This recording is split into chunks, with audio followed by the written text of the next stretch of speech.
Hey guys, welcome you all on my YouTube channel. तो 10 और 12 तक तो हमें गाइड करने के लिए बहुत से लोग होते हैं, लेकिन जैसे हम लोग 12 को पास करते हैं तो हमें अपने राह को खुद ही बनाना होता है। क्योंकि जैसे हम लोग ग्रेजुएशन में आते हैं और यहाँ कोई सब्जेक्ट को सिलेक्ट करते हैं तो सब्जेक्ट नहीं सिलेक्ट करते बल्कि अपने करियर को सिलेक्ट करते हैं, क्योंकि जो भी ऑनर्स चुनेंगे आप वही आपका करियर बन जाएगा। तो ऐसे में आपका जानना बहुत ज़रूरी है कि आखिर क्या ऑनर्स लिया जाए, क्या करियर बना जाए। और एक क्वेश्चन तो बहुत ही कॉमन रहता है स्टूडेंट्स का, व्हाट आफ्टर 12 की 12 के बाद क्या किया जाए। क्योंकि अगर आपको पता नहीं है कि क्या ऑनर्स रखना है तो आपका करियर स्पॉइल हो जाएगा, आप गलत डिसीजन लेंगे तो physics chemistry math bio English ये सब क्या ऑनर्स लेना बेहतर रहेगा। तो इंग्लिश ऑनर्स अगर आप रखते हैं तो ये सबसे बेहतर रहेगा। ऐसा क्यों, वाई इंग्लिश ऑनर्स? इसका क्लियर कट आंसर है कि इसमें स्कोप बहुत ज़्यादा है, करियर ऑप्शन बहुत ज़्यादा, अदर सब्जेक्ट से तो बहुत ज़्यादा है। यही रीज़न है कि आप इंग्लिश ऑनर्स लेंगे तो बेहतर रहेगा।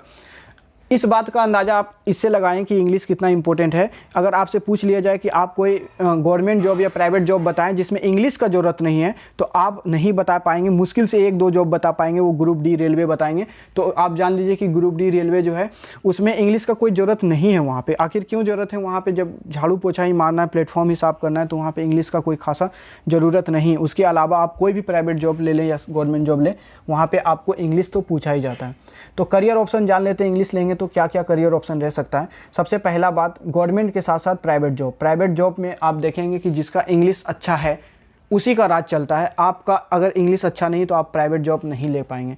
अगर आप बैंकिंग करना चाहते हैं, चाहे गवर्नमेंट हो चाहे प्राइवेट हो, अगर इंग्लिश नहीं है तो आप नहीं कर पाएंगे। छोटे से लेके बड़े पोस्ट, चाहे आप क्लर्क बनना चाहते हैं, चाहे मैनेजर बनना चाहते हैं, चाहे आप वहाँ पे पीओ बनना चाहते हैं, तो इंग्लिश का नॉलेज जो है वहाँ पे भी कंपलसरी है। रेलवे में आप जाना चाहते हैं, ग्रुप डी को छोड़कर हर एक ग्रुप में ABC हर जगह पे इंग्लिश चाहिए। ऊंचे पोस्ट में अगर आप जाना चाहते हैं रेलवे में तो इंग्लिश चाहिए। उसके अलावा आज इंडिया में एंकरिंग और न्यूज़ एंकर और जर्नलिज्म में अगर आप देखेंगे तो हिंदी का ज़्यादातर आपको मिलेगा, लेकिन इंग्लिश का अब डिमांड बहुत ज़्यादा बढ़ते जा रहा है। क्योंकि इंग्लिश पढ़ने वाले, न्यूज़पेपर पढ़ने वाले लोगों की संख्या बढ़ते जा रहा, न्यूज़ सुनने वाले लोगों की संख्या बढ़ते जा रहा। और ऐसे में हर कोई चाहता है कि उसके पास जो एंकर हो वो इंग्लिश का नॉलेज तो होना ही चाहिए। बिना इंग्लिश के नॉलेज का आप बढ़िया समझ भी नहीं पाएंगे तो एंकरिंग नहीं कर पाएंगे। उसके अलावा आप कंटेंट राइटिंग में आप अपने करियर को बना सकते हैं। आप जिस फील्ड में भी आप उसमें कंटेंट लिखेंगे तो आप उसका करियर को, इंटरनेट पे देखते होंगे कि ब्लॉगिंग वगैरह होता है वो कंटेंट राइटिंग में आता है। और सबसे इम्पोर्टेंट जो पर्सन आता है जिसका वेट रहता है सबको, वो है टीचिंग लाइन में। टीचिंग लाइन में बहुत लोग का शौक होता है कि प्रोफेसर बनना है या टीचर बनना है, तो उसके लिए क्या करना होता है। तो उसमें भी अगर आप इंग्लिश ऑनर्स लेते हैं तो अदर सब्जेक्ट से बहुत ज़्यादा चांसेस है आपको, क्योंकि इंग्लिश का टीचर तो इसमें जो आप देखेंगे सीट, तो इंग्लिश के टीचर के लिए ज़्यादातर सीट रहता है, वैकेंसी रहता है। अगर आप चाहते हैं कि हम प्राइवेट स्कूल या सेकेंडरी स्कूल तक टीचर बने तो आप CTET का एग्ज़ाम दे सकते हैं। ऐसे में आपको ग्रेजुएशन के साथ DLED या B.Ed करना होगा, और सेकेंडरी देना चाहते हैं तो आप B.Ed कर लेंगे। और आगे अगर आप B.Ed करते हैं तो आप सभी के लिए एलिजिबल हो जाते हैं। यानी DLED होता है वो सिर्फ प्राइमरी के लिए, लेकिन आप जब B.Ed कर लेते हैं तो primary, secondary, high school, colleges हर जगह जा सकते हैं। तो अगर आप प्राइमरी या सेकेंडरी तक टीचर बनना चाहते हैं तो CTET का एग्ज़ाम दें। अगर हाई स्कूल या कॉलेज में जाना चाहते हैं, आप प्रोफेसर या लेक्चरर बनना चाहते हैं तो आप STET का एग्ज़ाम दे सकते हैं। STET में भी पेपर 1 पेपर 2 आता है। पेपर 1 देंगे तो हाई स्कूल में जाएंगे, पेपर 2 देंगे तो आप प्रोफेसर या लेक्चरर बनेंगे, कॉलेज में जाएंगे। CTET में भी 2 पेपर होता है, एक होता है प्राइमरी, एक होता है सेकेंडरी। तो अगर आप फर्स्ट पेपर देते हैं तो आप प्राइमरी का टीचर बनेंगे, सेकेंड पेपर देते हैं तो आप सेकेंडरी का टीचर बनेंगे।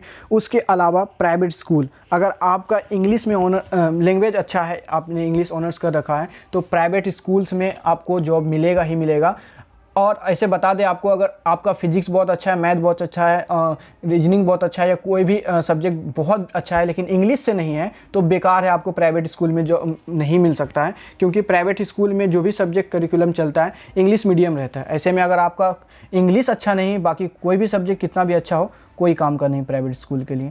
आगे अगर आप देखेंगे तो SSC जो है स्टाफ सिलेक्शन कमीशन वाला जो एग्ज़ाम होता है, कर्मचारी चयन आयोग, इसमें 3 लेवल आता है। अगर आप 10 पास हैं तो आप SSC MTS दे सकते हैं, अगर आप इंटर कर लिए तो SSC CHSL दे सकते हैं, और ग्रेजुएशन कर लिए तो CGL दे सकते हैं। मतलब ज़्यादा सैलरी वाला जो है वो CGL है, उसके बाद CHSL, उसके बाद MTS मैट्रिक लेवल का है, और ये है ग्रेजुएशन लेवल का।